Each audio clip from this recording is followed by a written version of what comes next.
Makanya Nabi SAW pernah berkata kepada para sahabat, "Innama tunsaruna bidu'afaikum biikhlasihim wa du'aihim." Subhanallah. Kata Nabi SAW kepada para sahabat, sungguhnya kalian itu dimenangkan atau ditolong oleh Allah karena orang-orang lemah di antara kalian. Kenapa? Orang lemah ini ngapain? Bidu'aihim wa ikhlasihim. Karena mereka ikhlas dan mereka berdoa. Rasulullah jelaskan bahwasanya para sahabat menang dalam pertemuan-pertemuan. Karena orang-orang miskin, orang-orang lemah, orang sakit, orang lemah yang mereka tulus dalam berdoa, mereka ikhlas dalam berdoa, sehingga akhirnya doa itu merupakan sebab kemenangan diraih oleh kaum muslimin. Ya. Dan ini kenyataan ikhwan, betapa banyak ya. Saya ketemu dengan beberapa orang ketika disebut si fulan pengusaha yang sukses, ternyata di balik kesuksesannya dia punya anak yatim yang dia ayomi, dia punya panti mungkin asuhan yang dia ayomi. Subhanallah. Bisa jadi ini orang-orang lemah ini yang mendoakan dia, yang tulus mendoakan dia. Karena orang-orang yang lemah, doa mereka lebih tulus daripada orang yang memiliki dunia. Ya. Karena mereka, kenapa lebih tulus? Karena hati mereka bersih dari, ya tidak ada keterikatan dunia. Karena orang punya dunia, mikir inilah, mikir perusahaan, mikir pegawai, mikir THR, mikir saingan bisnis, banyak pikiran. Orang miskin sederhana, yang penting dia makan, selesai urusannya. Sehingga hati mereka lebih fokus ketika berdoa, dan mereka jauh dari kesombongan. Karena kita tahu doa semakin jauh dari kesombongan semakin mudah dikabulkan. Makanya Rasulullah SAW mengatakan dalam hadisnya, aqrabu ma yakunul abdu min rabbih wa huwa sajid. Kondisi seorang paling dekat dengan Rabbnya ketika dia sedang sujud. Dan itu yang paling dekat. Makanya fa'akthiru fid du'a, maka banyaklah berdoa ketika sedang sujud. Karena seorang hamba sangat dekat dengan Allah ketika sujud. Kenapa? Dia sedang merendahkan dirinya. Dia sedang meletakkan kepalanya yang merupakan bagian termulia dari tubuhnya, diletakkan di tanah, kemudian dia mengatakan subhana rabbiyal a'la. Masya Allah yang maha tinggi. Maka disitulah doanya sangat mudah dikabulkan. Maka orang yang lemah ini, mereka jauh dari kesombongan, mereka jauh dari keangkuhan. Apa yang mereka angkuhkan, apa yang mau mereka sombongkan, apa yang mereka mau angkuhkan, sementara mereka tidak punya apa-apa. Mungkin mereka kelaparan, mungkin mereka sakit, mungkin mereka mengalami penderitaan. Subhanallah, ini ternyata sebab seorang menjadikan kemenangan diraih oleh kaum muslimin dengan sebab doa mereka ini, ikhlas mereka ini. Oleh karenanya saya katakan tadi, saya dapati beberapa orang sukses ya. Di balik kesuksesan mereka, di antara sebabnya adalah mereka perhatian sama orang-orang miskin, orang susah. Mereka punya panti asuhan, mereka punya anak-anak yatim, ada sebagian yang mengayomi para janda, ada yang membayarkan orang miskin sekolah. Bisa jadi karena doa-doa mereka itulah akhirnya usaha dia menjadi sukses, jabatan dia menjadi sukses misalnya. Oleh karenanya doa adalah dahsyat, dia merupakan senjata pertama untuk meraih kesuksesan, ya. Senjata yang kalau kita bilang apa ya, paling cepat dalam meraih keberhasilan. Karena semuanya tinggal Allah bilang kun fayakun. Kita minta jadi. Jika Allah berkehendak sesuatu, dia hanya mengatakan kun fayakun, jadi maka jadi. Kan kita minta agar Allah bilang kun pada apa yang kita inginkan. Jadi seorang mengalami permasalahan yang panjang, berbelit-belit, ternyata hanya selesai dalam waktu 5 menit.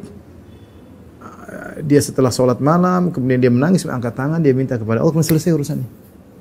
5 menit.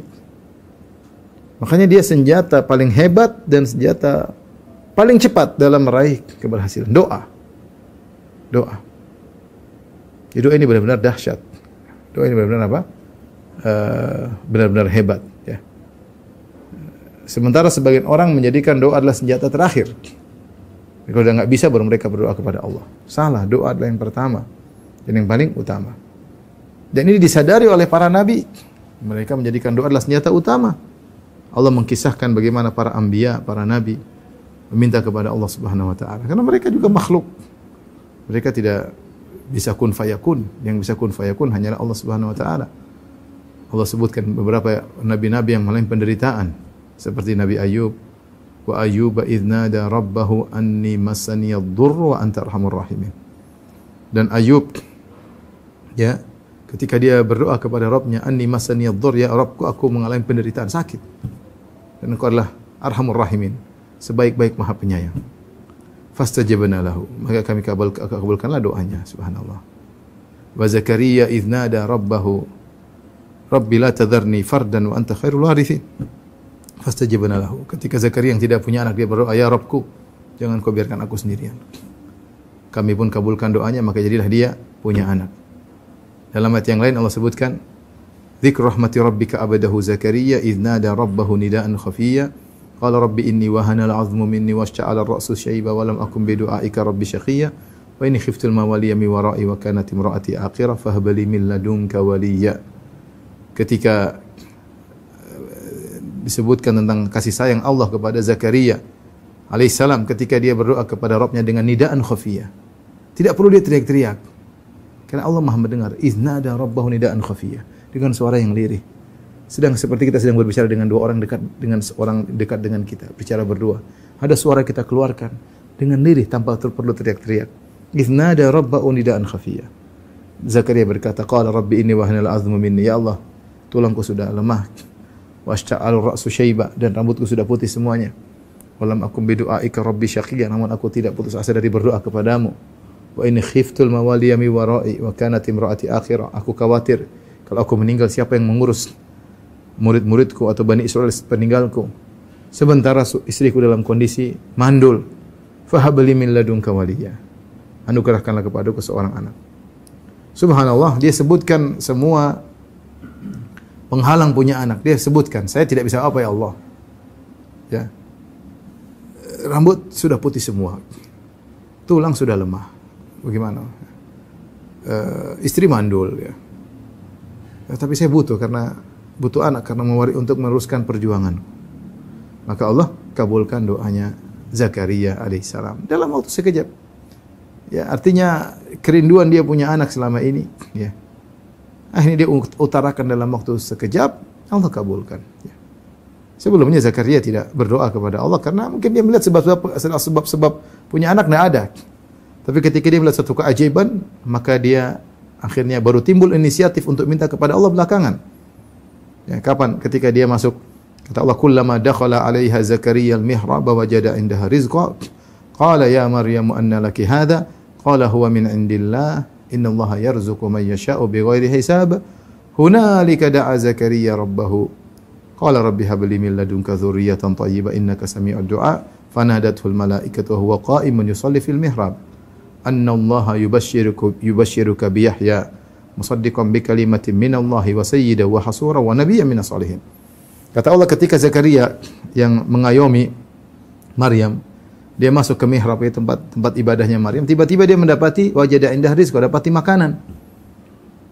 Dan makanan tersebut makanan menakjubkan. Kenapa? Karena makanan tersebut menakjubkan dari dua sisi. Sisi pertama, dia datang sendiri. Ketemu Maryam tidak kemana-mana, tahu-tahu makanan datang sendiri. Yang kedua, jenis makanannya, Maryam di musim panas, tapi datang makanan dari yang tidak tumbuh kecuali di musim dingin. Atau ketika Maryam di musim dingin, tidak datang makanan kecuali yang tumbuh di musim panas. Maka dia bilang, dari mana kau dapati makanan yang aneh menakjubkan seperti ini? Kata Maryam, ya, sungguhnya, anna laki hadha, qalat huwa min indillah. Ini dari Allah Subhanahu wa taala. Ketika Zakaria melihat hal yang menakjubkan tersebut terkait makanan ini yang datang tanpa ada yang mencarikan, tiba-tiba datang sendiri, kemudian jenis makanan yang aneh. Di musim panas kok ada makanan musim dingin, dan musim dingin datang musim panas. Maka dia berinisiatif untuk minta kepada Allah meskipun sebab-sebab punya anak sudah enggak ada. Sebab punya anak dia sudah tua, kemudian istrinya mandul. Maka di situ Allah berkata, hunalika da'a Zakaria. Maka di situlah Zakaria berdoa kepada Allah Subhanahu wa taala. Rabbi hab li min ladunka dzurriyyatan thayyibah. Ya Allah, anugerahkan kepadaku keturunan yang baik. Innaka sami'ud du'a. Sungguhnya Engkau Maha mengabulkan doa. Sami itu Maha mendengar, dan konsekuensinya Maha mengabulkan doa. Maka Allah kabulkan, fanadatul malaikatu wa qa'imus shalli. Ketika Zakaria sedang salat, tiba-tiba datang malaikat mengabarkan, annallaha yubashshiruka bi Yahya. Allah memberi kabar gembira kepada dengan seorang anak namanya Yahya. Jadi perjalanan panjang yang dialami oleh Zakaria, berusaha punya anak tapi sebab-sebab punya anak tidak ada, tiba-tiba dia punya ide karena melihat keajaiban, Allah kabulkan. Makanya ketika Allah kabulkan anna yakunu li gulamun. Dia sendiri bertanya ketika Allah kabulkan, ya Allah, kok saya bisa punya anak? Wa qad balaghanil kibar wa imraati akras. Saya sudah tua dan istriku mandul. Kok bisa ya? Maka Allah mengatakan itu mudah bagi Allah Subhanahu wa taala.